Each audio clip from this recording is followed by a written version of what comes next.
Welcome to WBUR CitySpace at the Levine Broadcast Center. Please take your seats. The program is about to begin.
and gentlemen, please take your seats. The program is about to begin.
Welcome to WBUR CitySpace at the Levine Broadcast Center.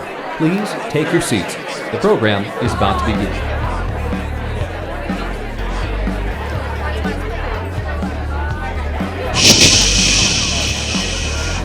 Can I ask you all to take your seats?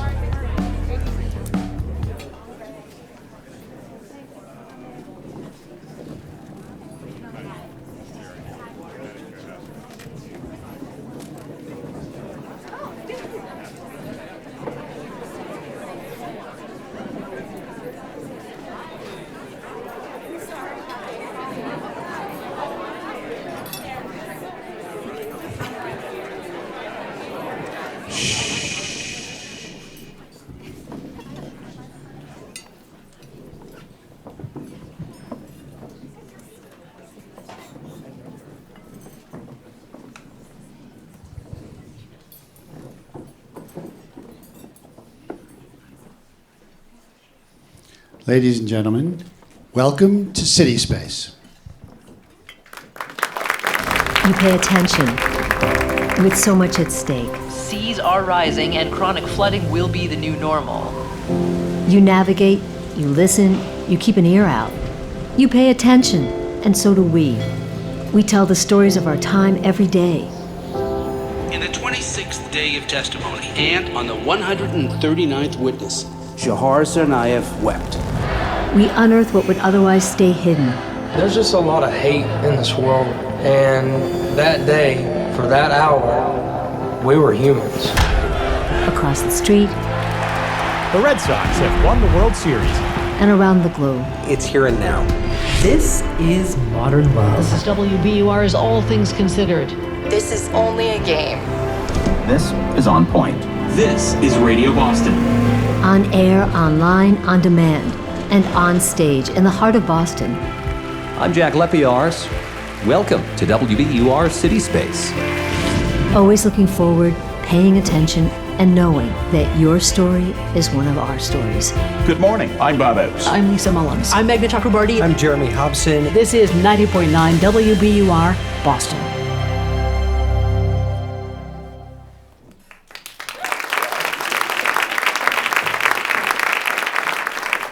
Welcome, everybody. I'm Charlie Kravitz, General Manager of WBUR. Let me start with a story. So I was driving to work several years ago, listening to WBUR, as I have done virtually every commute in my professional life. But this time I was listening to a story from our Kind World series. I won't go into any great detail on the story, except to say that it involved a 9-year-old boy raising $1 million to help his schoolmate who had a rare and debilitating disease. When the piece ended, I actually had tears in my eyes. I was stopped at a light, and I happened to glance to the right. The woman in the car next to me stared forward, shaking her head. For some reason, we saw each other through the corner of our eyes, and I pointed at the radio. And she nodded her head, acknowledging that that we had both just listened to the same story from WBUR. She gave me a thumbs up. The light changed, and we drove off, not ever meeting or knowing who each of us was. But we knew we shared a moment together. All of us who listen to WBUR regularly, and there are 500,000 of us in Boston every week, know we are part of a community. We don't really know each other except around the water cooler or the kitchen table, but we know we are there.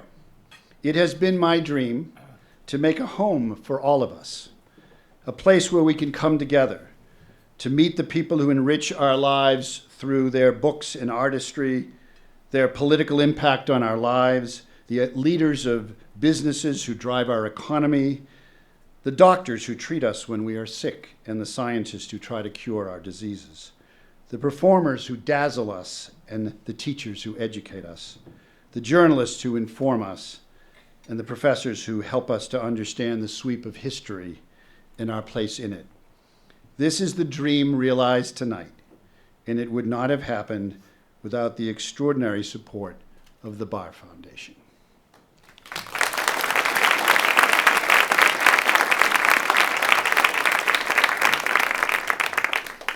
So I've known Amos Hofstetter for more than 25 years.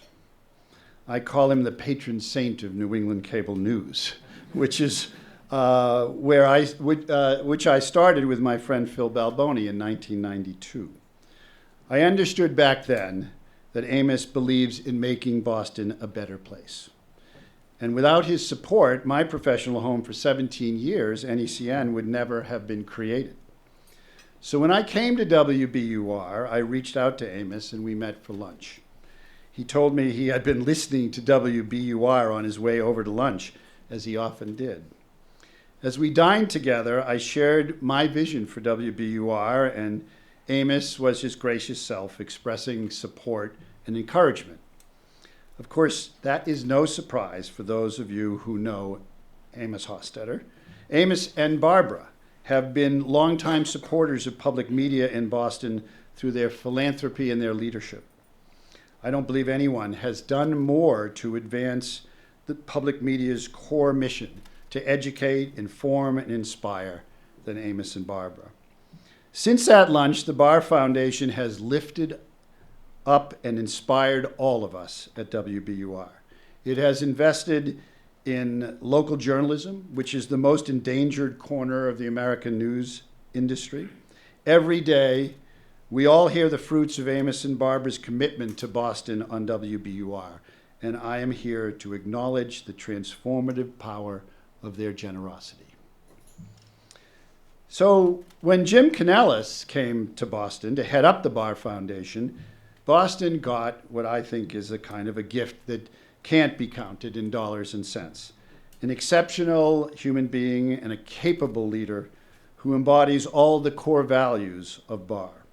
He strives for excellence, demonstrates curiosity, thinks strategically, and embraces risk, and all the while keeps in mind the needs of the city that is growing and striving to be more diverse and inclusive. The Barr Foundation's initial gift to WBUR made a meaningful investment in the Artery, WBUR's arts and culture team. Their support has been transformative, helping WBUR to invest in a bigger, broader, and more diverse commitment to journalism that uncovers the richness of artistic and cultural expression in Boston. We're also grateful for the bar's role enabling WBUR to establish its first investigative reporting team, the very kind of journalism that is fading across the country as newspapers struggle for survival. This kind of reporting takes not only exceptional investments of time and resources, but patience and unique skills. Jim Canellis understands these challenges and strives to further the core values of the foundation through support of WBUR's efforts. Which brings us to this beautiful space in which we're all sitting tonight, CitySpace. Jim and the Barr Foundation recognized early on what an important asset this could be to the people of Greater Boston, a place where everyone can come together, exchange ideas, and share in a safe and inclusive environment stories, music, conversation, and dreams for a better world. Indeed, our public conversation tonight on the Barr Foundation stage about moving Boston forward is exactly the kind of event that will fill CitySpace throughout the year with meaning and purpose and impact.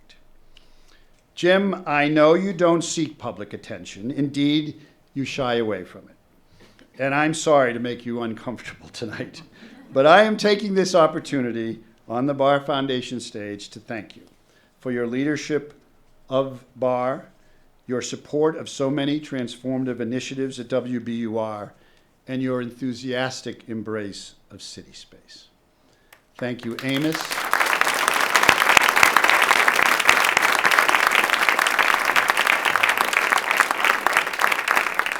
Thank you, Amos. Thank you, Barbara. Thank you, Jim.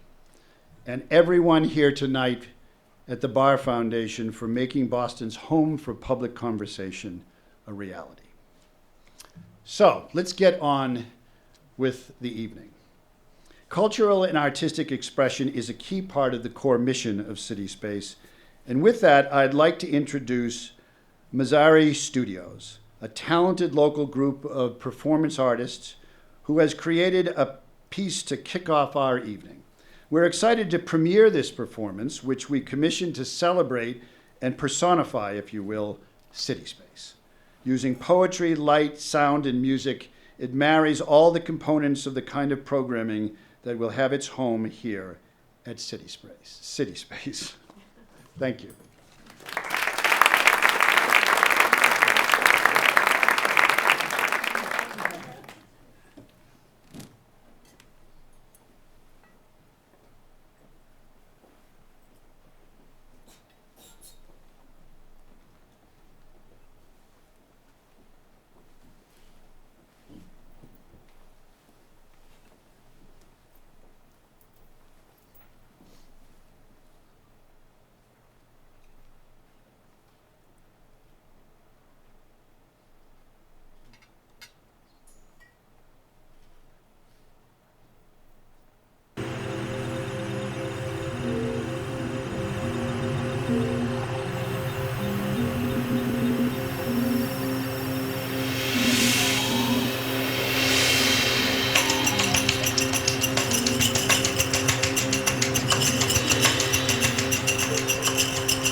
Many stages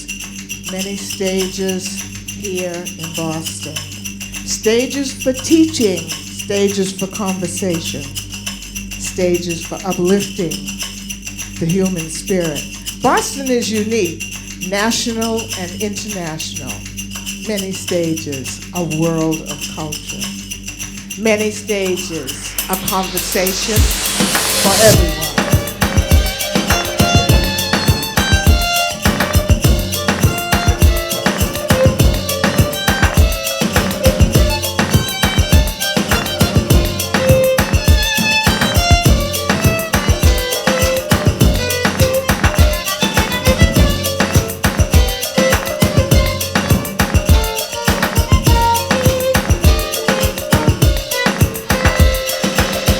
It's like the process of creating diamonds. A synchronous response to pressure where curiosity crystallizes and creativity yields a convergence of change, a renaissance. Rebelling against the notion of a scarcity of resources, we make space for ourselves and nourish one another. Yearning to belong, we find home within, ornamenting every crevice with sincerity and soul. No two strokes of the canvas the same. In this cosmic wildfire of energetic exchange. Many stages, concerns, discourse. Yearning to belong, finding home within, nourishing one another. Many stages in Boston. National, international. Cosmic wildfire and an energetic exchange. A renaissance. Culture, concern, discourse. Change.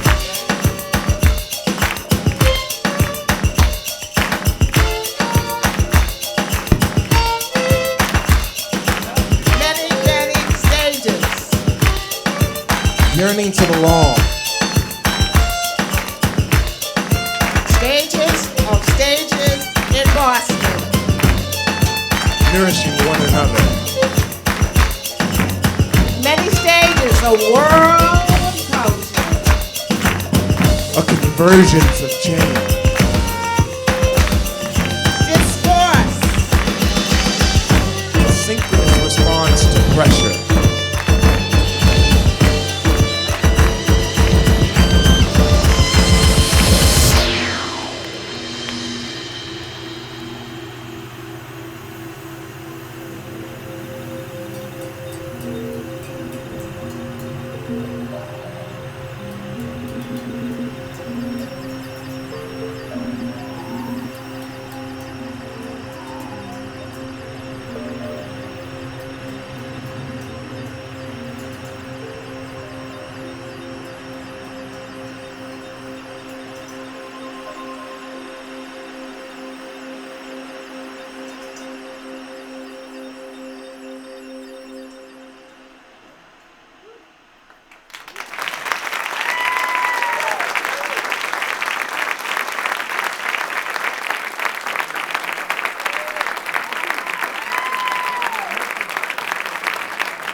Good evening, everybody.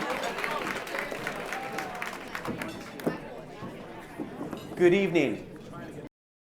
I hope everybody's enjoying their evening and their dinners, and we appreciate being able to interrupt great conversation and your evening in order to move into the programmatic part. I'm Jim Canellis, president of the Barr Foundation, and I just want to say on behalf of my colleagues at the Barr Foundation, our founding trustees, Barbara and Amos Hostetter, we want to thank all of you for taking a Friday night to be with us to celebrate the opening of CitySpace. But perhaps more than that, we want to thank each of you in this room for the important leadership role that you play in this community.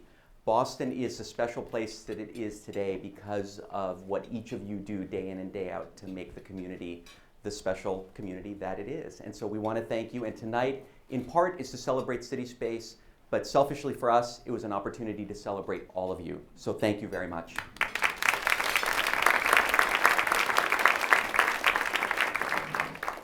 I also just want to say to Charlie, after his incredibly gracious and overly done remarks, how much we are so proud to be honoring Charlie and his colleagues and what they. And as you learned earlier tonight, CitySpace is intended to be a place for civic dialogue and conversation about the key challenges, the opportunities, and the ways we can solve the problems that face Boston.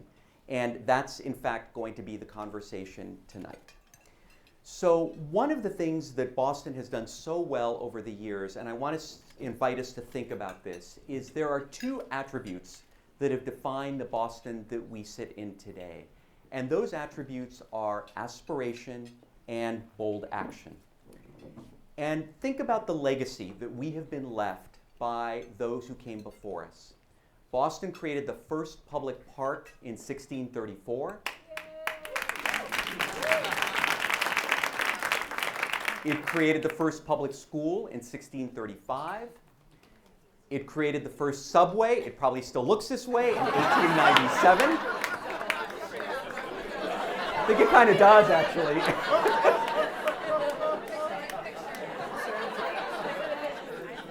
Mobility. The first same-sex unions, pardon me, marriages occurred in Massachusetts in 2004. And of course, universal health care signed in the Commonwealth in 2006. These are all things that we can be justifiably proud of here in Boston, and frankly, the list could go on and on. I could identify a number of other key moments in this 300-plus year history. But what's important for us today as the inheritors of this legacy is what we do to ensure that we are not satisfied with the status quo, and that we aren't satisfied with incremental change, and that we seize the opportunity to be bold, to be ambitious, and to think about ways that we can help propel this incredible place that we have with the incredible resources that we have to the next level of its impact and its contribution. And I want to invite us to think about two particular areas this evening where I think we're prepared to do that. The first is, in the mid-1980s, as you know, Boston Harbor laid claim to the dirtiest harbor in America. And it was because, frankly, because of advocacy, and because of legal action, and because of court mandates, ultimately, that this community invested billions of dollars in cleaning the harbor and in turning this harbor into now one of the cleanest harbors in America. This harbor in the mid-1980s was in a city where the city had turned its back to the water. There was an expressway that literally cut the city off from the water. And we're happy to report today that we are now a city that looks to the water. We are now a city that embraces this incredible resource that we've invested these resources in to now be a city that has this kind of civic vitality, this kind of economic development occurring along Boston's waterfront. But for all of that success, there's much more to be done to make the waterfront more accessible, more equitable, to have more open space, and to create opportunities for the waterfront to be a resilient place. And in that context, we can applaud our mayor, Mayor Marty Walsh, who in October of last year announced a vision for Boston Harbor entitled Resilient Boston Harbor, which you see right before you. It proposes 67 acres of connected open space, not only to protect the city, but to provide wonderful amenities for our citizens. This is a vision that is well worthy of embrace, but it's a vision that's going to require us to get out of our norms, to go beyond the status quo, to roll up our sleeves and work across sectors, and frankly, to make the difficult investments to make that vision a reality. Example number 2. In 1993, the Commonwealth signed the Education Reform Act. It's a reform act that is widely hailed around this country as the model for how a state comes together and makes a decision that the time has come to invest the requisite resources to provide quality education for all. And we can be very proud of that. And as a result of that, we've seen improved academic achievement. We even saw in the first decade after the signing of the act that some of the gaps between racial and ethnic groups were even closing in terms of academic performance. But the reality is, we have a long way to go. And for any of you who read this series in the last couple of weeks in the Boston Globe, The Valedictorians, which profiled valedictorians of Boston public schools and had sobering stories and statistics about their success or lack thereof, we know that even for our most successful students graduating from our public schools, we are not providing them the opportunities that they need to be successful. So the reality is, we have a great opportunity here to think, how do we build on these areas and so many others that all of you in this room represent? And even though we can often be dispirited by the news every day and everything that we have to deal with and the fact that our economic divide continues to grow, I would say that if we can summon that spirit of aspiration and bold action that led to some, that's going to create the new Boston that we look forward to. And that's exactly what we want to explore in the panel today. And we are delighted that we were able to attract Eric Klinenberg, author of Palaces for the People, to deliver remarks to speak to his book, a book that speaks about the role of social infrastructure in creating vibrant and great cities, which is exactly what we want Boston to be. So we invited Eric to be with us tonight. And by the way, you're all going to get a copy of his book, so as a gift from us. We've invited Eric this evening to be with us to talk about the concepts in his book. He's taking a talk that he's generally given for about an hour and narrowing it down to about 15 minutes so that you then have the opportunity to hear from a panel that is going to explore the subject, what's our aspiration for moving Boston forward? And we're delighted for that panel to have WBUR's own Meghna Chakrabarti, who has many fans in this room, I know, who is the host of On Point on NPR and WBUR. She will moderate a panel that you can see includes a stellar lineup. We have 3 wonderful executives of various sectors: Mohammed Ali, who is the president and CEO of Carbonite; Yolanda Coentro, who is the president and CEO of the Institute for Nonprofit Practice; and Carolyn Crockett, who is a lecturer at MIT in the School of Planning and Architecture. And the 3 of them, with Eric, will explore some of the themes that Eric raises in his talk, but most importantly, will help us think about how we move Boston forward. So with no further ado, please join me in welcoming Eric Klinenberg.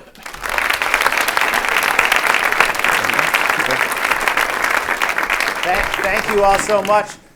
I felt so good about New York before that introduction, and now I feel like I should just stay here for a while. But I only get 15 minutes, so I'm just going to do every 4th word from my regular lecture. They tell me Boston people are very smart, so you should have no problem following along.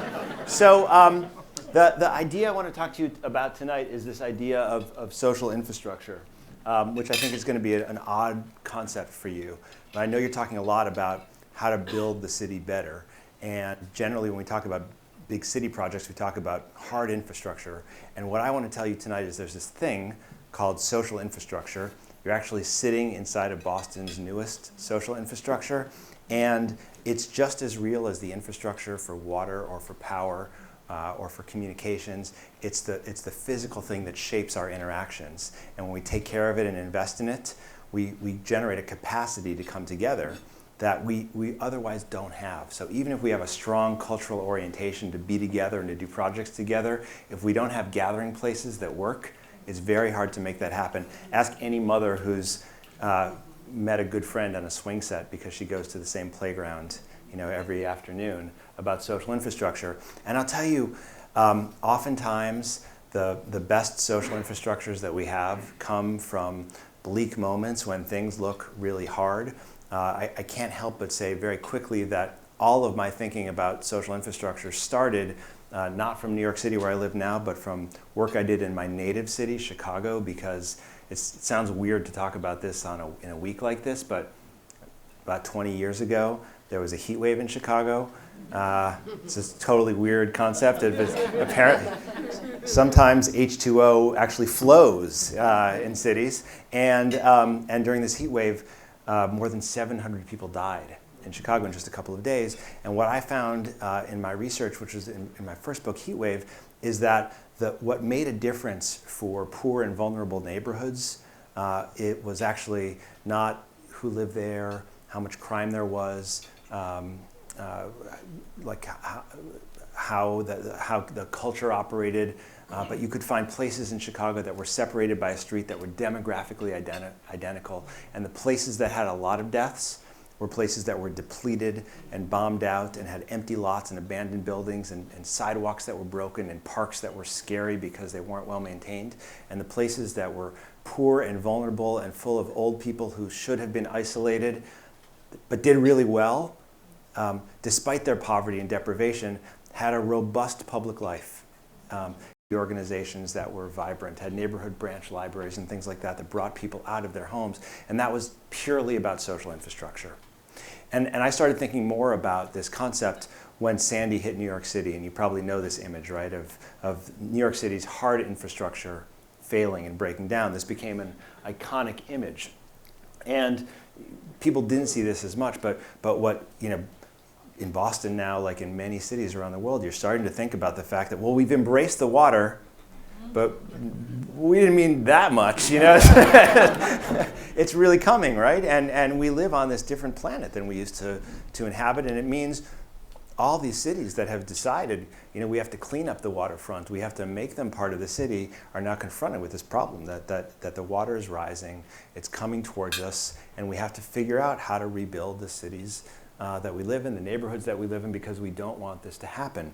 And when Sandy hit New York City, the really smart people in New York said, we have to figure out how to make this city viable in the 21st century. And the people who believed in climate change, the people who believed in science, the people who had a lot of influence in the city, had a favorite expression that they used to use right after Sandy hit. And you can find it in the New York Times. I was part of these debates. Tell me if you've heard this expression before. Build a wall. That's the very smart people in New York City said, how are we going to make it in the 21st century? Build a wall.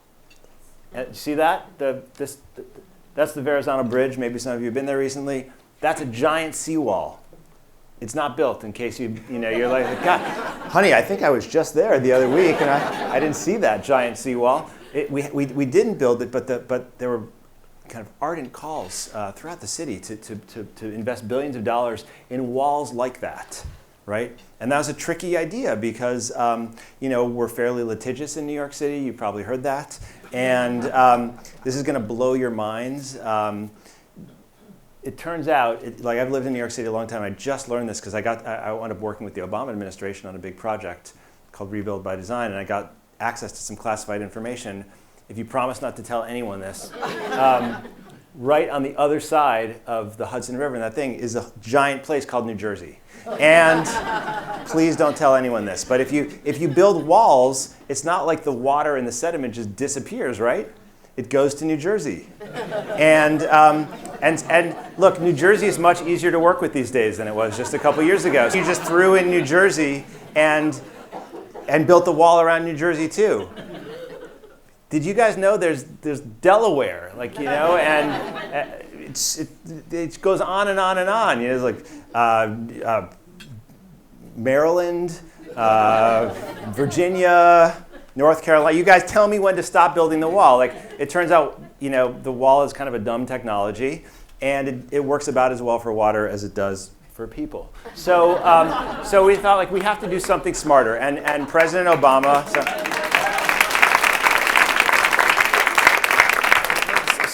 so President Obama, you remember him, he had this idea, which was we had a lot of congressional support to provide a relief bill to generate about $50 billion of federal money for the region that was affected by Sandy. And the idea was we were going to siphon off a couple $1 billion from this program to generate innovative ideas about how to build infrastructure for the 21st century. You might not know this, but federal law is that if you're getting FEMA recovery money after disaster, you can't build back something that's better than what was there before.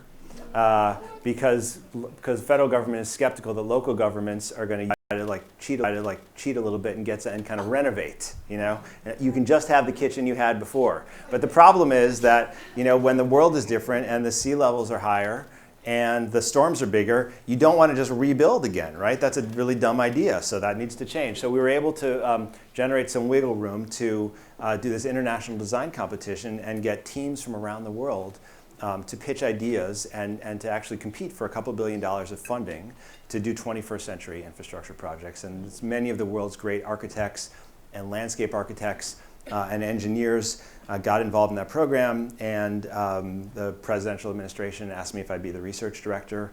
And ultimately the institute I run at NYU was the host of it, so I got to be really intimately involved in this program. And what I kept pitching the teams was this lesson that I learned from Chicago and that I've carried with me for the last couple of decades, which is, yes, structure right. You want to have the flood management system that keeps your city dry. You want your transit system to work well. But often, when we need it most, the hard infrastructure breaks down. And at the end of the day, it really is the social infrastructure that makes the difference between life and death. Whether you know your neighbors, whether you know whose door to knock on, whether you have a gathering place.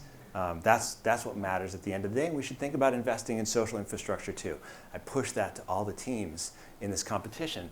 And there was this amazing day that I want to tell you about where I was taking these teams around in Brooklyn called Red Hook, which has an enormous amount of public housing and is right on the water. And has extraordinary people with, it's a vibrant, amazing place, but it's vulnerable, and it's vulnerable in a bunch of ways. We're walking around, and this team of designers who were in the final 10, they were up there competing for the big money, and they had done extraordinary work in Louisiana after Hurricane Katrina. And they came up to me and they said, Eric, we figured it out. We've been listening to you talk about social infrastructure, and we've come up with this idea, concept for how we're going to build social infrastructure. We've generated a new prototype for a building that we're calling a resilience center. And we want to put it in this poor neighborhood in a poor city in Connecticut. And we're really excited about it. We think it could be scalable. We could build these resilience centers all over the country if this one works. And I said, that sounds amazing. Who doesn't want a resilience center? Can you tell me about a resilience center? And I said, and they said, yes. Here's how a resilience center is going to work. Imagine a building that's kind of well designed and is spacious and has flexible space, so you can use the different rooms for different kinds of things. It will be open as much as possible, 6-7 days a week. It will be staffed by people whose job is to be aggressively welcoming to everyone. Where their job is to make sure that you feel like you're at home when you come in there, right? Because it's a resilience center after all, right? It's a place to generate social bonds. And we know from the conversations we've had with you that very young people and very old people are really place-bound in ways that not everyone is. And so how the local world works for them is especially important, and they can be especially vulnerable during crises. So we want to make sure that they feel welcome and invited here, and there's things for them. So imagine that we have programming for young kids every day, stories and sing-alongs, and people who really know how to work with kids and spark their imagination. And we realize that if we're going to invite kids in, that also means caretakers, mothers and fathers and grandparents and sitters. And we want to have activities for them too. And we realize a lot of them will come in and they want to drop off their kids and maybe going to sit on a bench. So let's have Wi-Fi connections or maybe some machines that are in these resilience centers. So that people have something to do and they can communicate. And we know that older people need to place there too, so we'll have book clubs and knitting classes or current event conversations. And we're so excited about this idea. We think this is just revolutionize American communities because people live local lives and they need resilience centers to connect them. And I said to them, that is an amazing idea. I think every American city needs resilient centers. And I also said, have you ever heard of a library? Because it sounded to me like, look, I'm all for design thinking. I think design thinking is a very cool thing. But sometimes, we get carried away with it, search for the new. It's like, actually, we have these places that we built, and they're all over the place. They're in almost every neighborhood, and we've just neglected the hell out of them for a long time, right? We've kind of let them fall apart, and I realized, boy, I shouldn't judge them for not thinking about this. Let's go to the library and try to figure out how they work and what's going on. So I started spending time in this library. Actually, this is in the Lower East Side of New York City. It's an old Carnegie library, and the title of my book, Palaces for the People, comes from Carnegie. This is his idea about how to create an exalted and special place where you could go and learn and make something more of yourself if you lived in a tenement and worked in a factory and needed some air and some light and some books. And the Lower East Side, where this library is located, is a difficult place. I'm sure you all know about the Lower East Side. When I say it, your mind thinks immigration and Chinese Americans and Russian Americans, and it remains this kind of extraordinary, welcoming place in American culture. But it's also, you guys know about gentrification? Has that happened here at all in Boston? So it's it's a place where, if you come to New York City and you wake up on a Saturday morning, you say, honey, today we need to get a $7 cup of coffee and a $9 ice cream cone. Go right to Seward Park, because they're all there in Seward Park. And what that means is that you feel the tension of the transition. And some people who've been there for a long time are feeling like they don't belong in the way that they always did. And other people kind of don't know how to engage in. So when you walk around this place, you see, even the public spaces like the McDonald's and the Dunkin' Donuts have signs that say, no loitering, 30 minutes. And let's be honest, I can go and sit there with my laptop for 6 hours and no one's going to say anything to me, And if two African American guys go there for 5 minutes and their friend is late for the meeting, we watch that movie, right? We know what happens to them. So there's a lot of places, especially in gentrifying neighborhoods, that are not open and accessible and welcome to everyone. And a library is not one of them, right? A library is a kind of gathering place. It's the quintessential social infrastructure, right? There's a line of people waiting to get in every morning. And everyone is invited. And places like libraries are important. These are, I should say, this is a photo essay that I did around the publication of the book with a wonderful photographer named Joey Laughlin. And she just did a day in the life of Seward Park. One of the things that our public and accessible social infrastructures do is they tell us that we are part of a community and that we belong and that we have an identity as citizens or as people. And this is can any of you remember the day you got your first library card? I bet somebody in this room remembers getting their first library card. And you get your first library card, and what happens at that moment is, you are being recognized as a person in a formal way that feels different, right? And you now have this capacity that you never had before, which is I can get this book, and not everybody gets to say no. I can have this book, and it's not like going to the Amazon 4-star store, which is down the street, or the Barnes & Noble, where the thing costs $20. You can have as many of those books as you want because they're free.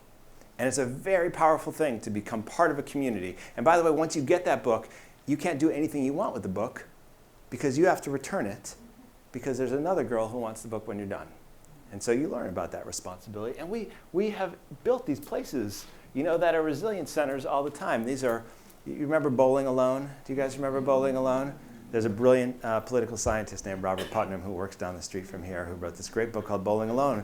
And I'll tell you, one of the things that happens in the Brooklyn Public Library system every week on Thursday mornings is that old people come together and they do a virtual bowling league with jerseys on an Xbox, and they compete one library against the other. And if you haven't stolen this idea, Boston, I don't know what's wrong with you. It's the greatest sporting event in America right now. And you know why it's the greatest sporting event in America? Because look at those faces. And those are the people who died alone in Chicago in the heat wave, just so you know. Those are the people who are most at risk for dying alone. And look at those faces don't just happen. That's social infrastructure working. Why is it important to tell you this? Because we live in a moment where we think, we need to rebuild Boston, we need to rebuild New York or Chicago, and we think about big infrastructure projects that are expensive and have a lot of technology and cost a lot of money, and we neglect these places that we all know we need, whether it's an old library or a new CitySpace. These are the kinds of places we need to invest in so that we can come together. And instead, what's happening is they're closing down, right? And maybe some of you saw this essay that appeared in Forbes magazine last. Show me the cost-benefit analysis that cashes out the value of the library, and until you do, let's knock them all down and replace them with Amazon stores, And it took the librarians of the world uniting and getting on Twitter to shout this thing down, right? So here's how I'm going to wrap up before we have this conversation with people who know much more about the social life of Boston and how to rebuild this city and how to think about the next generation of renewing the city here.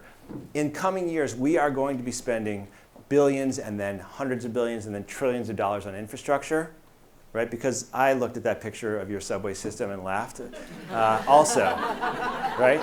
I laughed the shock of recognition because you've been in the New York subway also. Ours looks even worse.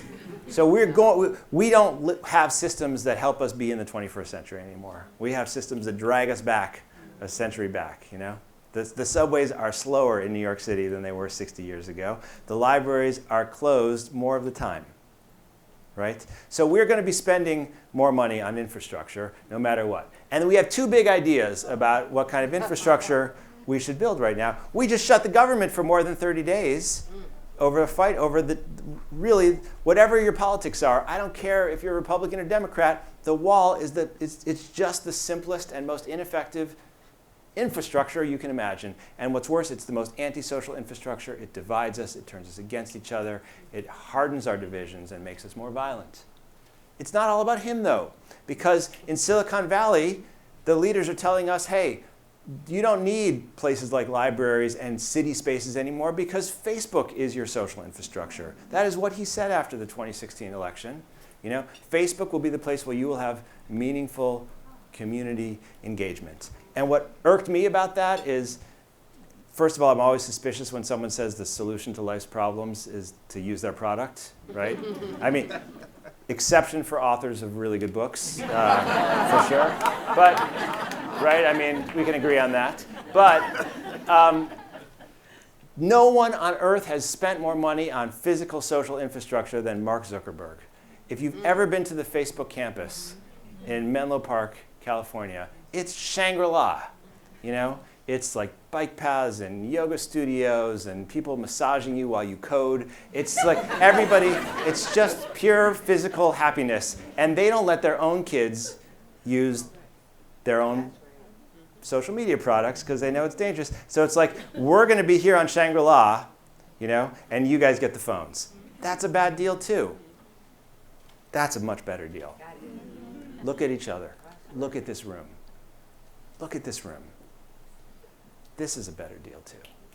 So make it open, Boston, make it accessible, welcome people in, be creative in how you use it, and celebrate this amazing, amazing accomplishment. Thank you very much.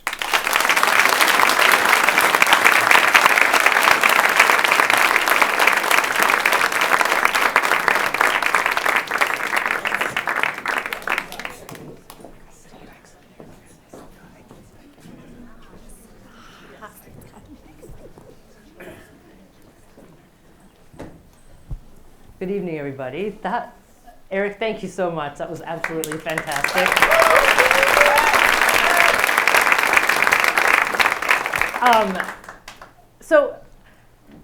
So much to ask to all of you, but let me just give you very quick introductions, because being a radio person, it's weird for me to actually think I don't have to introduce people, but I will anyway. Yolanda, Mohammed, and Carolyn, welcome to you. That's my much abridged introduction here. Now, the other thing that there's a skill that you form when you're on the radio for years and years and years, and that is you have a clock that's essentially ticking in your head all the time, so you can make your breaks.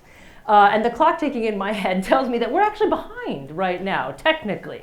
So before we get started with our panel discussion, I just wanted to survey the crowd here and ask if it's okay if we go to 9:15-ish We're supposed to wrap up at 9, so an extra 15 minutes. Is that okay?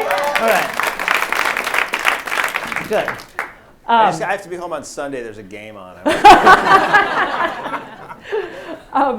So first of all, I guess I just wanted to ask the three of you, since you represent so many critical sectors here in the Boston area. We've got business, nonprofit, academia, and government as well. Just your kind of quick thoughts on what the ideas that Eric just presented to us. And Yolanda, you want to start? Sure. Quick thoughts as I read his book and heard his presentation today was really thinking about what existing structures we have that we can further elevate, expand, and utilize. You know, I tend to come from an asset-based stance and position, and knowing, you know, as I think about even the structures that just the nonprofit sector has access to influence in the communities in which we serve, I think there's so much potential for us to leverage our relationships with one another to be able to build these bridges for accessibility, community members, and for Boston to really thrive. Mm-hmm. And Mohammed, go ahead. So first of all, I just wanted to thank Charlie for having this space. This is just incredible. And my daughter's sitting over there, and I told her we're holding her wedding here. So, I mean, you know. If it's okay with you.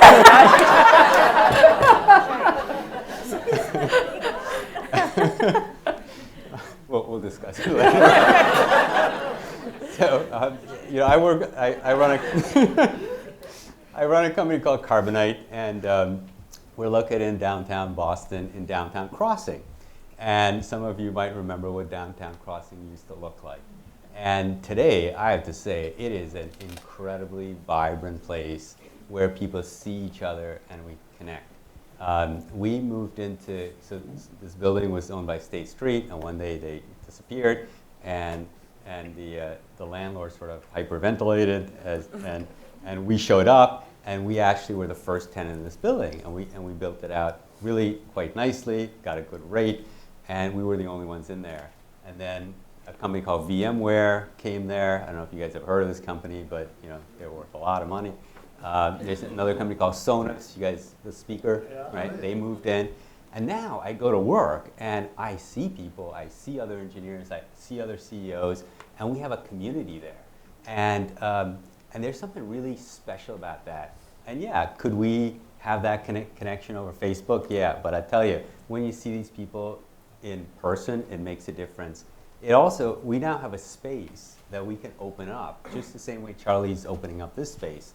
We actually have a fairly large space like this that we've opened up to the community. And every afternoon I walk out and there's some random group in our space, and I walk by and I look at their chips and they say, "Those chips are not for you, sir." But it's great, like there are all these people, and you know, it's a chance for us to not only just interact with the community, but have community members who wouldn't normally come into spaces like that actually able to come into a space like that. Because I tell you, you know, I grew up in Jamaica, Queens, right? And I love the fact, and I'm from Guyana. Does anybody know where Guyana is? All right, yeah. And there was a reference to somebody in Guyana in your book. And I tell you, I never went into an office building. And then one day, somebody actually gave me sort of an internship in an office building, and it changed my life. And so our space, in some ways, you know, allows people from all walks of life to come in. And so I've become a big believer in this kind of space. So again, thank you, and I'll be calling you about the rental.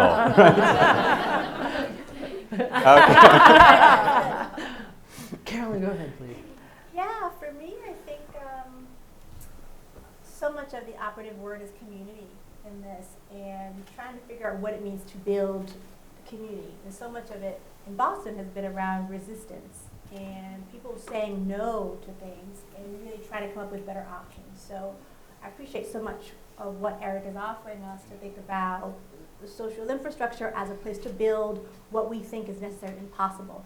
Even the story here that was shared about cleaning up the waterfront, the harbor, was a movement of citizens that sued the government So there were people who said, no, this is not kind of the future, this is not what we deserve much better than this, but it wasn't really the benevolence of the government or local leaders, it was residents, it was people in neighborhoods saying, no, this is not okay, obviously tipped off by the fact that George Bush called out Michael Dukakis during the presidential run saying, you can't run for president, you can't even keep your water clean. And so that helped. People say, wait a minute, there's a national conversation here, but at the end of the day, it was really residents and people in neighborhoods saying, we deserve better, we want better, even if our government doesn't see us, see that for us.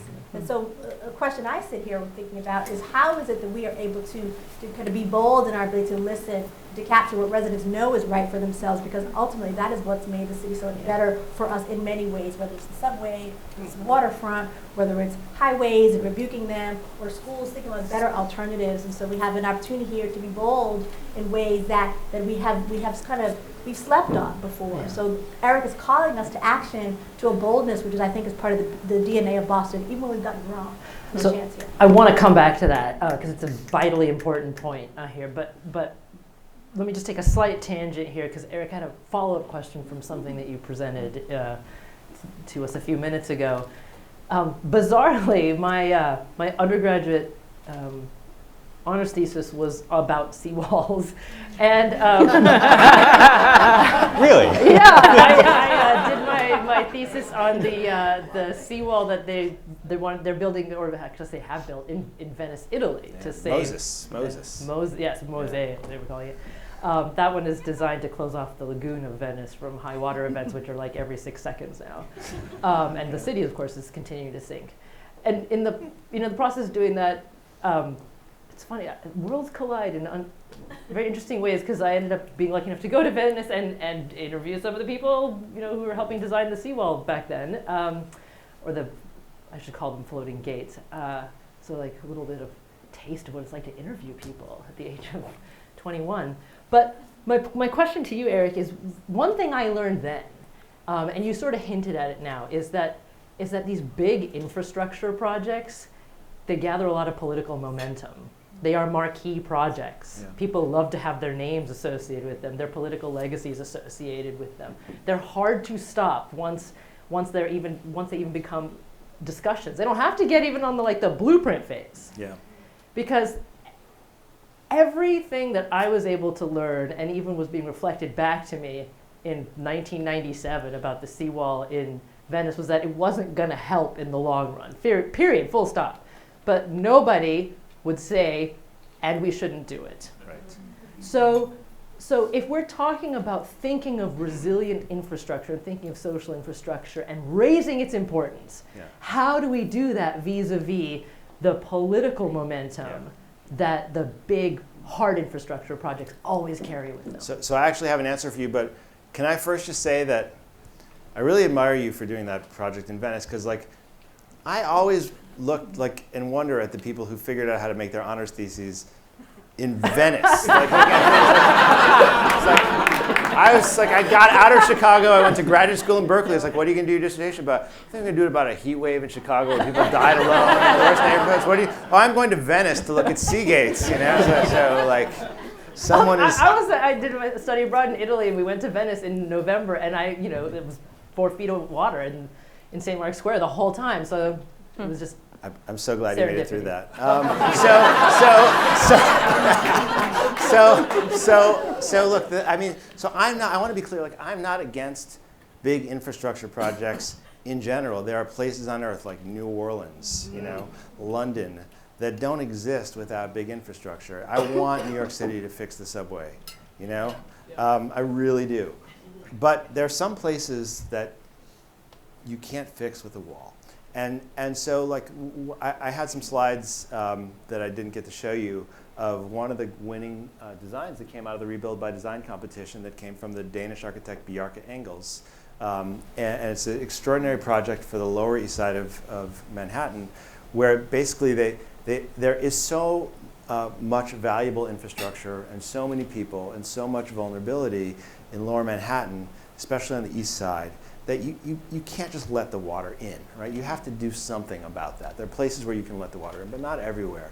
And what they were able to do by taking seriously the concept of social infrastructure is explode the concept of a seawall. So the design that won in Rebuild by Design and has gotten about $1.5 billion of funding and is ready to go, it takes the idea of a wall and it basically transforms it. The original design they called it a bridging berm, so it was going to be a sloped elevation that came from the river up into the city. And on that sloped land would be bike path and a walking path and parkland, incredible vegetation, trees and plants. The images are mind-bending because what you're seeing is actually a wall, but it doesn't look like a wall in any way. Now, in the kind of last phase of development, a couple of weeks ago, the de Blasio administration announced that instead of doing this sloped design, what they were going to do is they were going to elevate the park 8 feet. And so now the new design, it still functions like a seawall and looks like a park, but it's elevated. And so it means if you're at street level, you look up and you're being blocked. And so it's not ideal. But the innovation that we were starting to see in Rebuild by Design, and you're seeing a lot of this from some of the Dutch engineering firms that are working with water, is building in a social infrastructure component to even hard infrastructure projects when they need to happen. Because we can design more intelligently than we have been doing. A water basin that stores flood water on the 3 days a year when there's major rain doesn't have to look like a giant hole in the ground. It can actually be a park, and then you can just convert. The walls can fold up, and you find these in water plazas around the world. We are so far behind in the United States when it comes to designing infrastructure. Has anyone ever been out of the country? You know that experience when you come back? Yeah. And you're like, whoa! I thought this was like a great nation, and so I was critical of design thinking, but there's so many amazing things that we could do with the intelligence that we have now to make big infrastructure work better. Okay, so let's mesh that back with what you were saying earlier, Carolyn, about being sure that we are accessing and involving all parts of the community. Because we have in recent years seen that there can be big sweeping new visions for Boston that get shut down because they do not have buy-in from the community. I'm thinking Boston 2024 is the perfect example because there was a big tension there between, was this vision of bringing the Olympics to Boston good for the communities that were going to be largely transformed? Was it the appropriate use of finite resources? Did the communities even want that particular development? I mean, big, important questions. And so how can we better, be sure that the vision that's coming to these communities is actually from the communities as well? And I'll start with you since you brought this up. Sure. I think we stand in a much better place now to kind of envision what kind of city we imagine because of the city's work to create Imagine Boston 2030. So the first plan, citywide plan in 50 years. So a couple generations in there having a chance to really think forward. And I think there's consensus now that the Olympics was not the right thing. Right? But the question was, what can we do to marshal resources to kind of help the city figure out the infrastructure improvements that we need and investments that we're not going to get from the federal government, we're not going to get from the state government. So how can we think creatively about that, but also be super focused on the fact that we haven't gotten it right in terms of an inclusive development plan that really makes sure the city is mindful of the fact that we are a city that's 53% non-white. We are a city that is growing. We are a city that schools are struggling. And so unless we really prioritize our population growth, our young people, the quality of education, and where people can live, we're not going to get it right. And so this is a moment to really think about that, but also to know that it's beyond a physical infrastructure improvement. It's around how do we think about connectivity? How do we think about really making Dr. King's idea of the beloved community a real thing? Because we strive for that, but the question is, do we have the boldness and do we have the moral commitment to make that a real thing? And I think that's where we sit tonight, because we're overdue for that sort of reckoning. And I don't think we have the right to celebrate the wealth of our city. We don't have a right to celebrate the prosperity when anyone is left behind, and that's where we sit. Right. And Yolanda, let me turn to you, because the nonprofit sector, particularly in Boston, is so perfectly situated to be a place that, that can access those voices, given how it straddles, the public sector, nonprofit sector, communities, government. So, how would you go about gathering vision from the ground up? Yeah.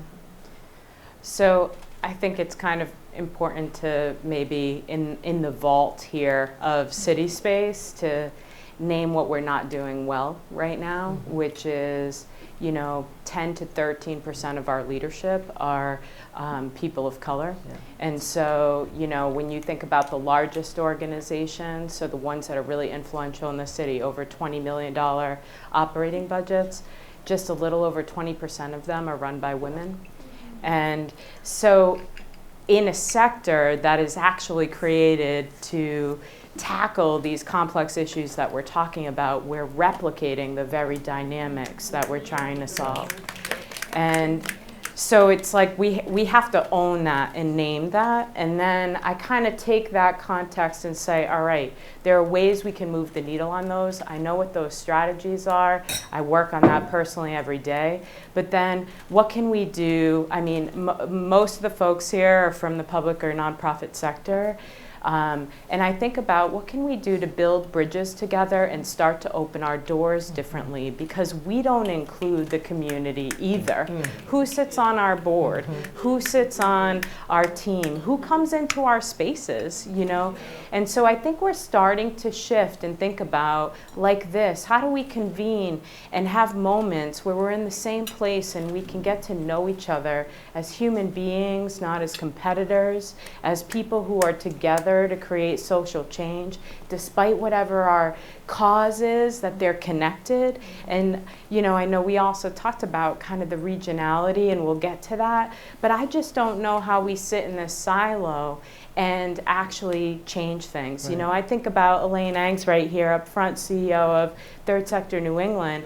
We actually just got a space in the nonprofit center, and I walk around, I was just there last night, and it's buzzing with other nonprofit leaders I never would have met, and some that I know who see me and run into me. And one woman said, who's an alum of ours, like, oh, Yolanda, I don't know if I can sustain this. I'm trying to bring people in to the decision we're trying to make about actually a policy issue that affects folks in low-income communities. I'm talking to my board. They're not listening. The people are not coming to the boardroom, and I'm not allowed to bring them. And I just read this book called The Bridge Called My Back. Have you read that? And I was like, The Bridge Called My Back. I got to go and look at that. Now it's become like the read in our office.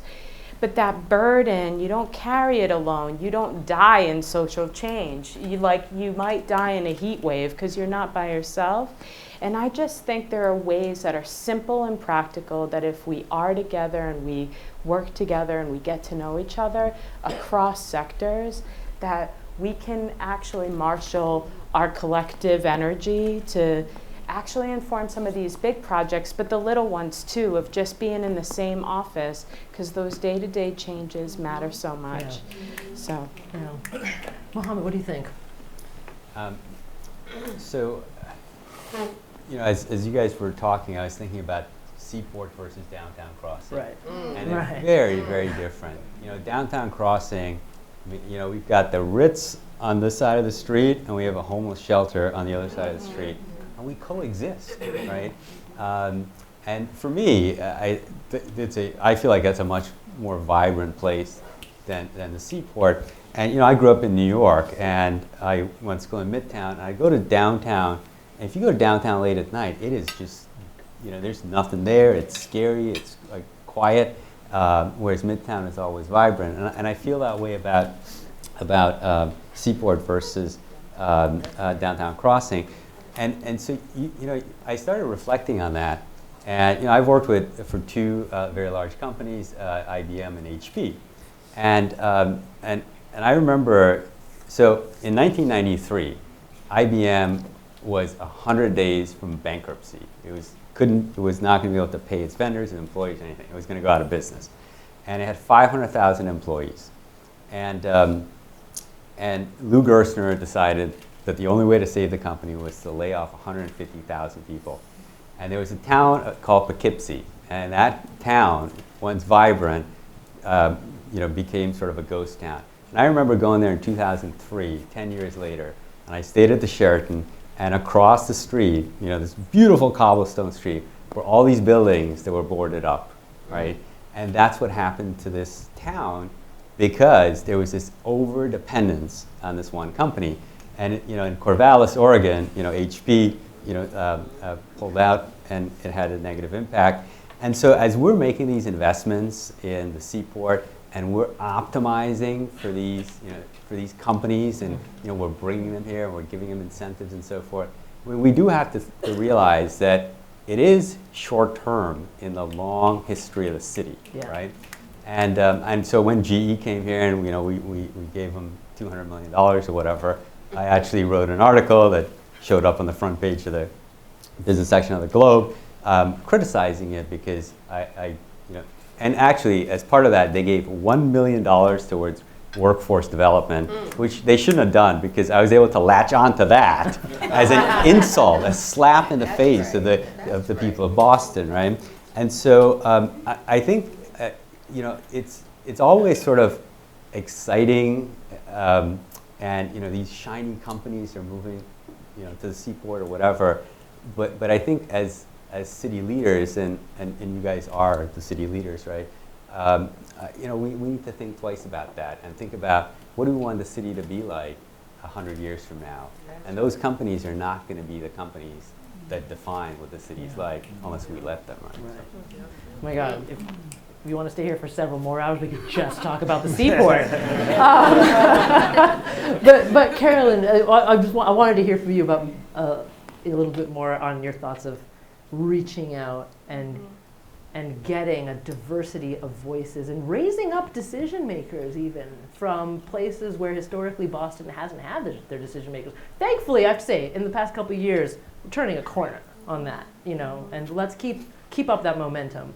But there's still a ways to go. For sure. There's got to be, this is our moment to really assume a much more kind of robust and diverse chorus of decision makers. It can't just be us in this room. Okay? We've had a pass at this. We've got to continue to spread the room for the table, to make space at the table. The development of the seaport is not acceptable. It's just not. This cannot be Boston's newest neighborhood. It's 90% white. Not okay.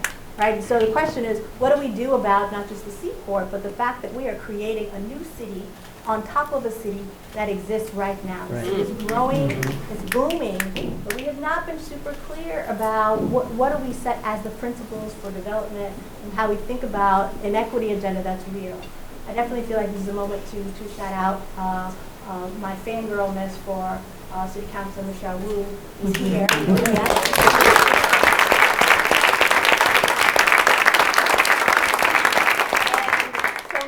Councilor Wu has done to really raise up these kind of conversations around what development could look like that's sustainable and not just profitable. And certainly the mayor has given much leadership in trying to think about this conversation, but it cannot be the mayor alone. It has to be all of us holding council and the mayor and the entire city accountable for newer visions around what the decision making looks like, and to really call out organizers. There are a lot of organizers that are right now in the neighborhoods trying to say, this is what we need, this is what we want right now. And the question is, how can we set those tables that are really functional tables that are creating the kinds of policies, the kind of vision that we know will sustain us for now and in the future. And again, the seaport is not a good example of that. The seaport is in need of an intervention. And so we have got to be the ones that call that out. So although I sit here as someone who is now teaching at MIT and has kind of a shiny veneer, internally I'm still like a Dorchester kid trying to figure out how to love my city. And it is a challenge because these are the kind of things that we still don't get right. Resource distribution, decision-making tables, really trying to empower organizers and young people, because it's to celebrate about the time that we've gotten it right. Those were the kind of tables that gave us the way. And so we already know what works. Why not just support what we already know gets it done. And I feel like even Eric's lifting up of a conversation around libraries is a discussion around knowing what works and how can we be really energetic and bold about kind of setting those tables and supporting the institutions that we know really support our day-to-day living here. So we're going to open up to questions here from all of you. We'll do that. We'll have a Q&A for about 15 minutes. But before we go to the first question, there's one last thing I want to ask you, Eric. I mean, there's so many others I could ask, but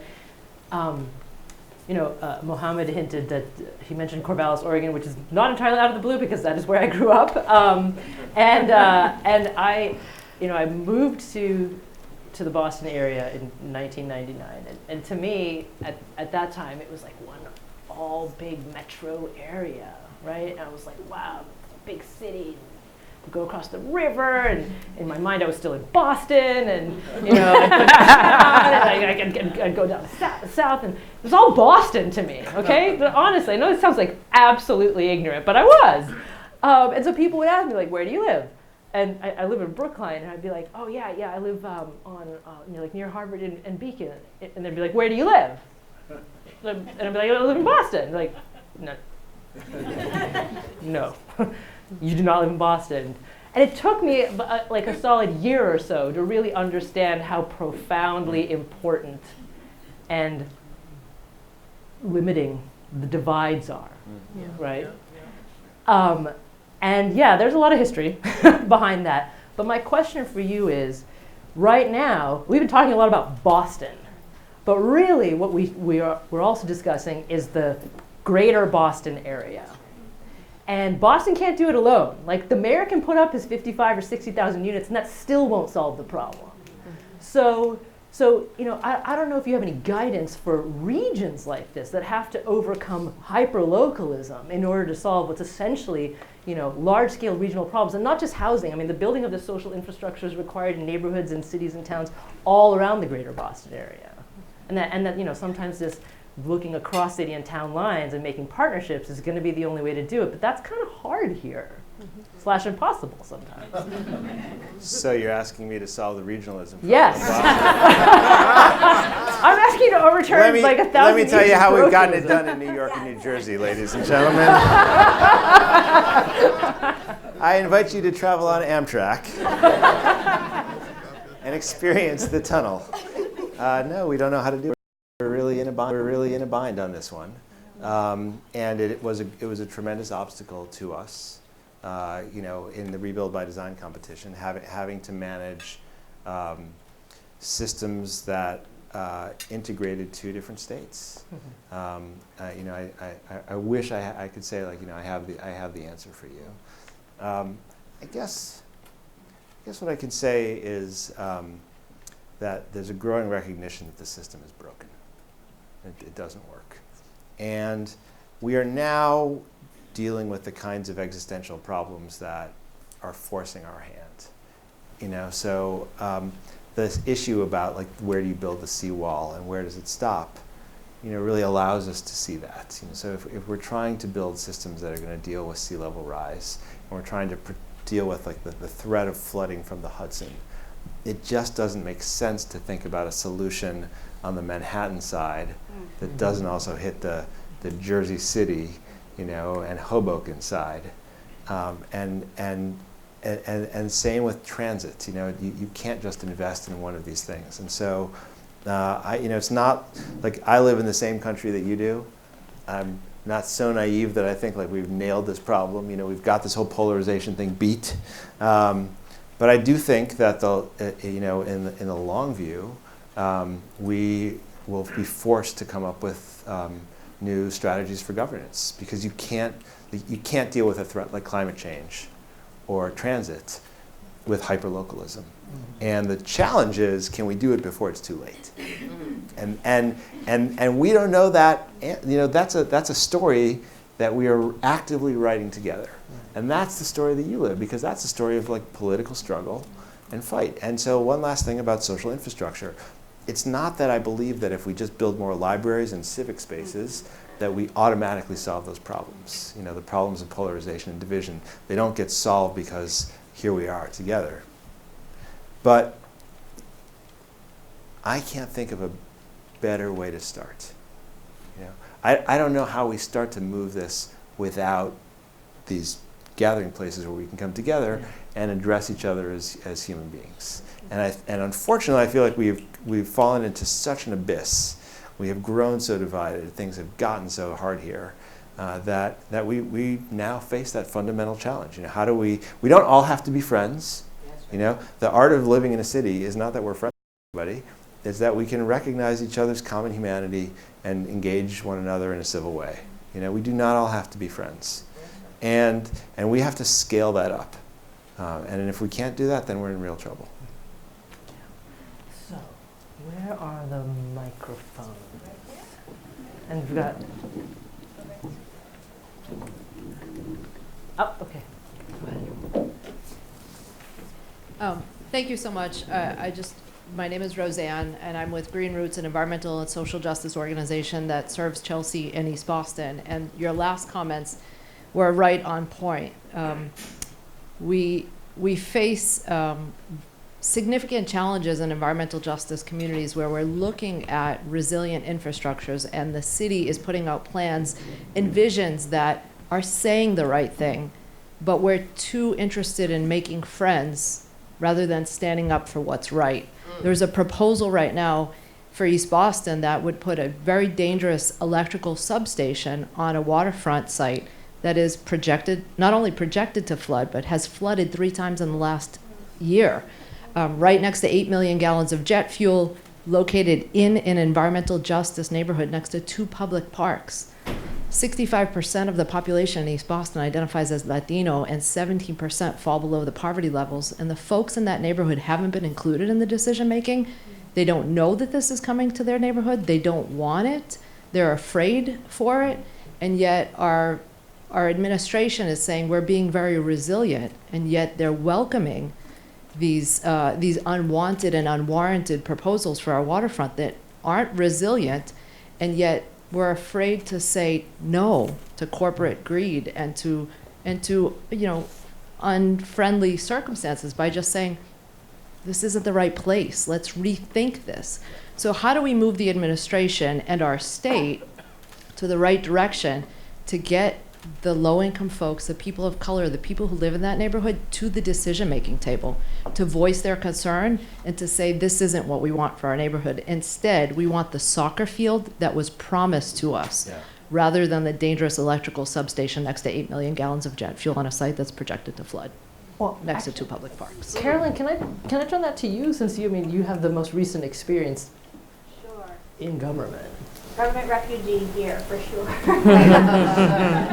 got you, girl. The last 4 years I just spent in government was really an incredible opportunity to figure out what can and cannot be possible in sort of a bureaucratic structure. Have you guys sat with Councilor Edwards? I'm imagining yes. Yes. And so there's your #1 ally there, right, for sure. And then the question is, when you think about what does it mean to create a new sort of policy or an action, it's about math and interest. This was my takeaway. So we're trying to figure out how to make the math work. It's about dollars and cents. If the math doesn't work, what is the table of interest that get to be set to either put pressure, either locally to the council or the mayor, or even to the state level. But you're right, this conversation about how information gets shared, or the asymmetry of information sharing is a real problem. I'd love to have a sidebar conversation with you about what you're experiencing, but you're exactly right. If residents and the folks who are most affected are not at the table, then we have a problem, because there can never be a solution that's going to be sustainable for that community without that kind of an input, for sure. So that we can get at least a couple more questions, and let's just move on to the next one over here. Yeah. Hi.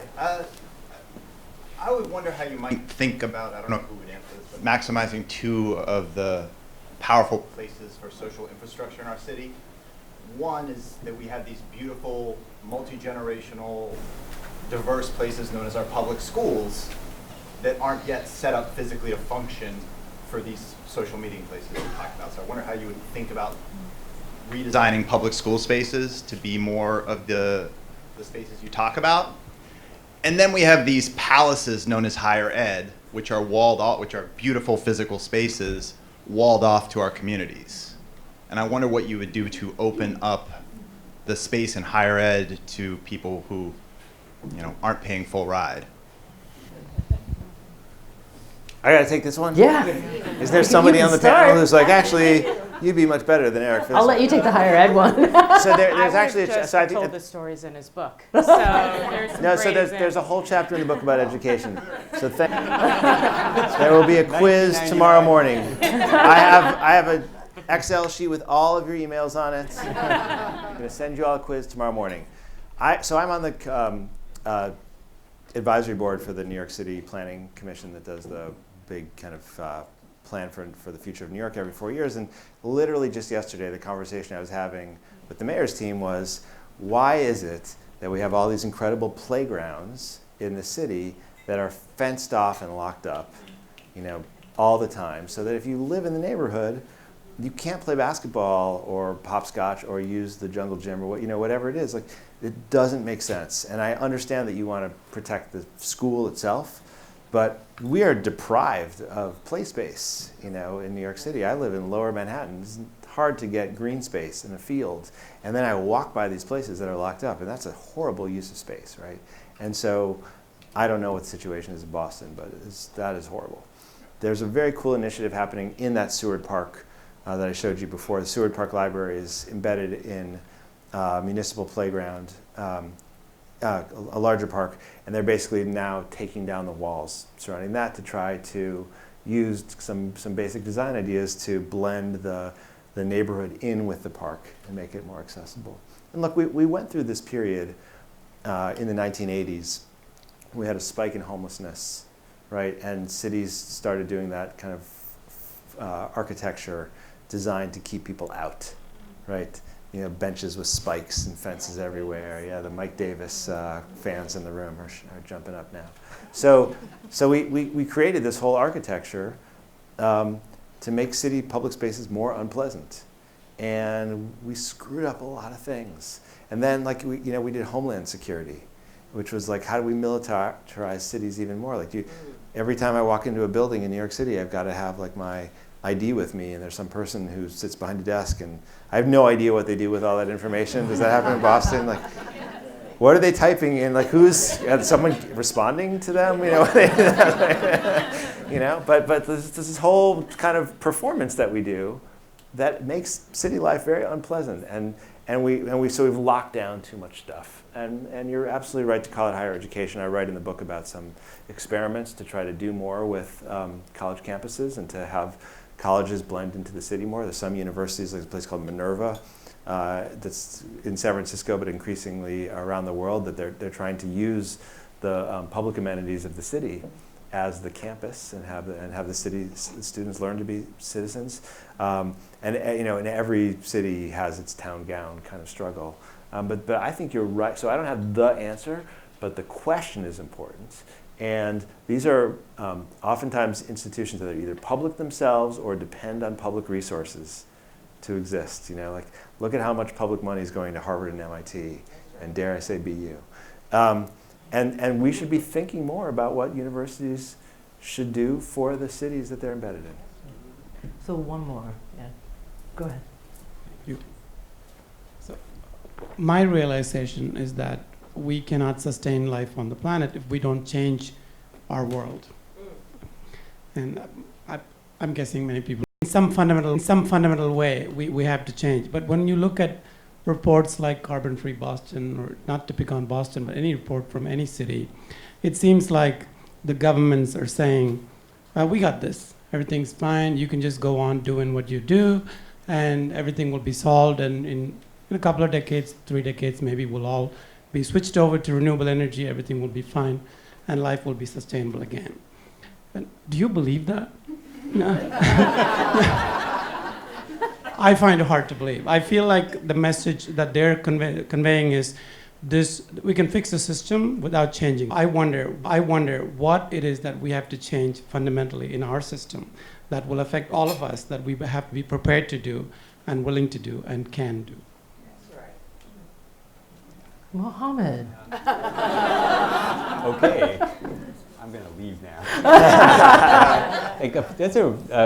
That's like the question of our generation. Actually, in the next generation, it's sort of surprising, but at least it was surprising to me, we actually had a meeting of our family charitable fund not long ago. My daughter was there, and she does a great job at prioritizing all of the charities. And my son, who's 17, comes mostly for the cookies. And at the end of the meeting, we're talking about helping people at the base of the pyramid, and he said, a lot of this doesn't really matter. And he said, well, you realize that by some date, he quoted, the planet's temperature is going to raise by 3 degrees or 5 degrees or whatever, and the pH of the oceans will change, and our food supplies will. I was like, this is horrible, right? But that's what he sensitized to, and I think this next generation is recognizing that our generation is just not doing our job. But there's just one fact that I want to share with you, with everyone, and some of you probably already know this. I think in this particular case, policy is probably the single most important thing, and the policy changes are just not happening.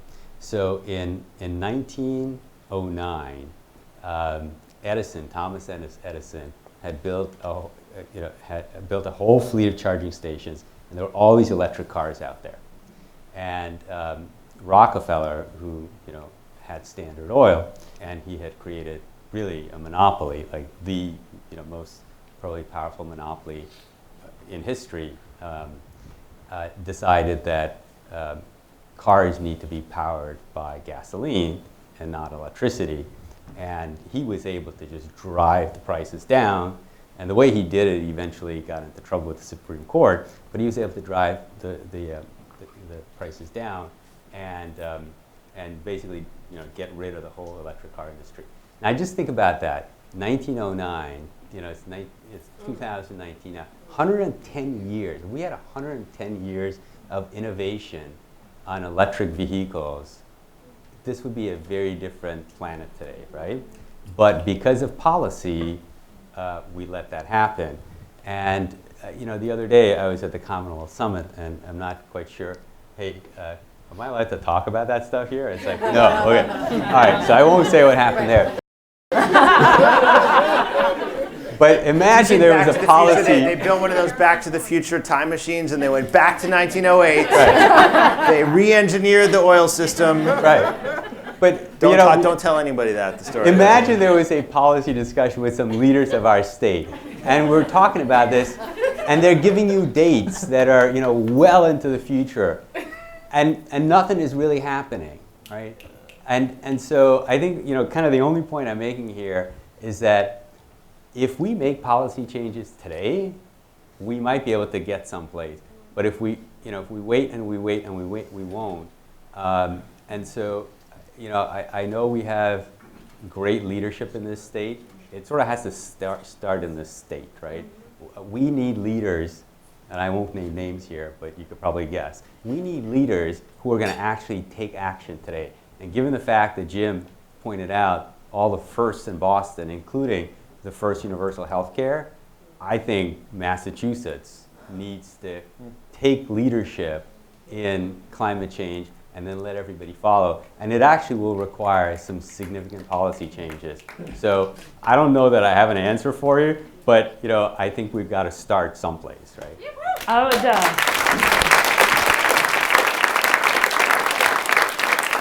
The only thing I would add to that is run for something.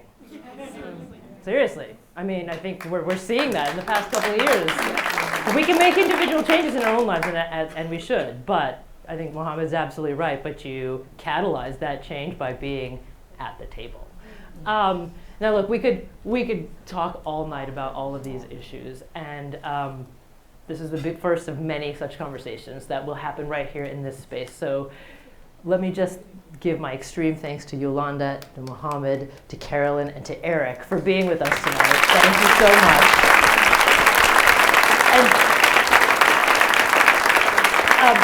And if you'll allow me, just a second. I just wanted to sort of make one last little remark. And that is, of course, WBR's reporters are out on the streets and in communities and in neighborhoods around the region all the time. As a host, I'm usually in a glass box.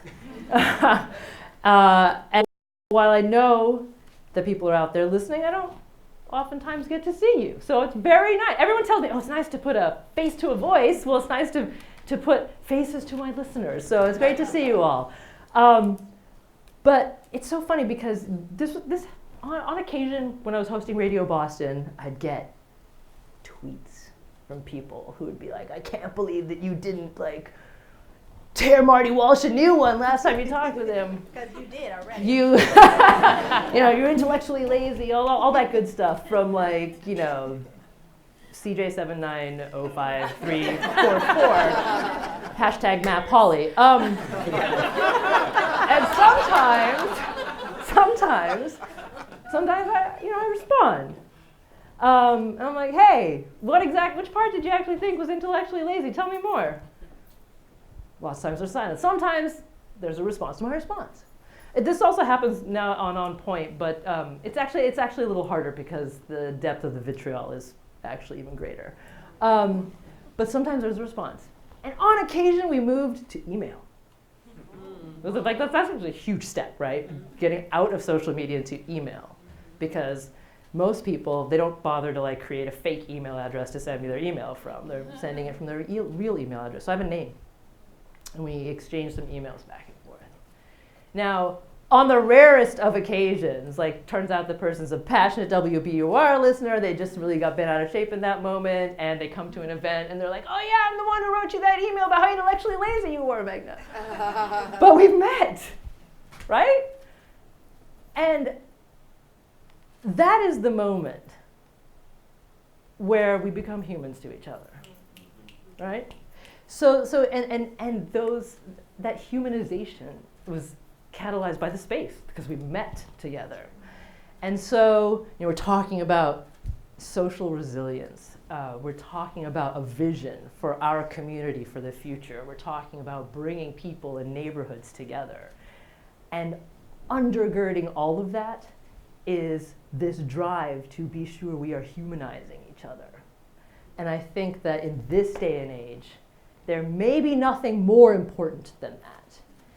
And so I just wanted to say that that is one of the reasons why I am so proud to work for an organization that's decided to really put its efforts in creating a humanizing space. I'm so grateful that you could all come tonight and celebrate that with us. And I want to particularly thank Charlie Kravitz for his leadership in his vision, his dream, and his efforts in putting all this together and making this happen. So thank you, Charlie, for CitySpace. Thank you to all of the staff members, Amy, Carl, and your teams who have been probably not sleeping for many, many months. And Mary Hull's back there, I see her too. You've been doing incredible work, and this is only just the beginning, and I hope that you all participate in all that's possible in this space in the coming weeks, months, and years. So thank you so much for coming tonight, and I hope you have a great evening. Thank you.